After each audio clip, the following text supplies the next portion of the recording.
तर मंडळी आज गणेश जयंती. म्हटलं बाप्पांच्या नैवेद्यासाठी आज काहीतरी खास करूया. तर त्यासाठी मी इथे अर्धी वाटी लापसी रवा घेतलेला आहे. लापसी आहे ही.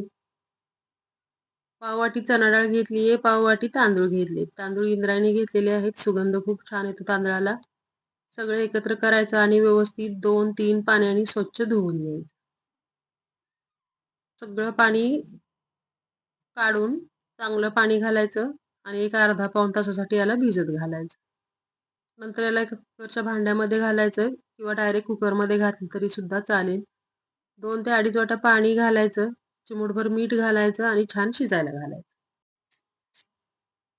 आता मीठ घालूया, अगदी चिमूटभर मीठ घालायचंय, झाकण घालूया आणि 3-4 शिट्ट्या करून घेऊया याच्या. गॅसची फ्लेम मीडियम ठेवायची आहे.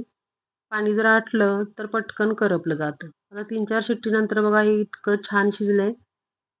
आता हे थोडंसं मोकळं करून घेऊया आणि याला एका कढईमध्ये आपण तर कुकरमध्ये असं काढून शिजवून घेऊया. घेतल्याने ना पटकन खीर तयार होते आणि लापसी पटकन शिजली जाते. म्हणून आधी ही कुकरमध्ये अशी शिजवून घ्यायची.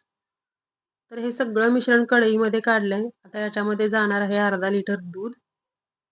दूध आधीच गरम करून ठेवलेलं होतं आणि म्हशीचं असल्यामुळं साय खूप छान आली आहे दुधावरती. अर्धा लिटर दूध घातले. आता हे जसं जसं दूध गरम होईल तशा तशा याच्यातील गुठळ्या फिटून हे एकसंग होईल. आता केशर घालूया. केशर घातल्यानंतर सुद्धा 2-3 मिनिटं छान याला आपण असंच शिजवणार आहोत. म्हणजे सगळ्या गुठळ्या व्यवस्थित फुटल्या जातील. आणि 2-3 मिनिटानंतर जसं जसं गरम होईल तसं तसं हे एकजीव व्हायला सुरुवात होईल आणि खूप छान घट्टपणा येईल ह्याला. तर आत्तापर्यंत जवळजवळ 5 ते 6 मिनिटं मंद गॅसवरती याला शिजवलेलं आहे आणि किती घट्टसर तयार झाले बघा. इतकं असं घट्ट हे तयार झालेलं आहे. आता याच्यामध्ये आपण घालणार आहोत थोडेसे ड्रायफ्रुट्स आणि गूळ. तर 6-7 मिनिटानंतर खूप घट्ट झालेलं आहे दूध. आता गॅसची फ्लेम एकदम स्लो करायची आहे. ड्रायफ्रुट्स घालायचे, गूळ घालायचा. तर इथे मी गूळ पावडर वापरली आहे. तुम्ही गूळ बारीक चिरून सुद्धा वापरू शकता, म्हणजे बारीक करून घेऊन सुद्धा. तर गूळच घालायचा ह्या खिरीमध्ये. साखर घातल्याने फारशी चव नाही येणार. गुळाची जी चव येते गव्हाच्या खिरीला ती साखरेने नाही येत.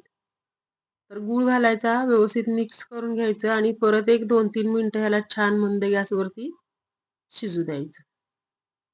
रंग खूप छान येतो, चवही खूप छान येते आणि 2-3 मिनिटानंतर तुम्ही बघू शकता किती छान अशी खीर तयार झाली आहे. रंग सुद्धा अप्रतिम आलेला आहे खिरीला. आता गार्निशसाठी थोडेसे ड्रायफ्रुट्स घालूया. रेसिपी आवडली तर करून बघा. चॅनेलला सबस्क्राईब करा, लाईक, शेअर आणि कमेंट करा.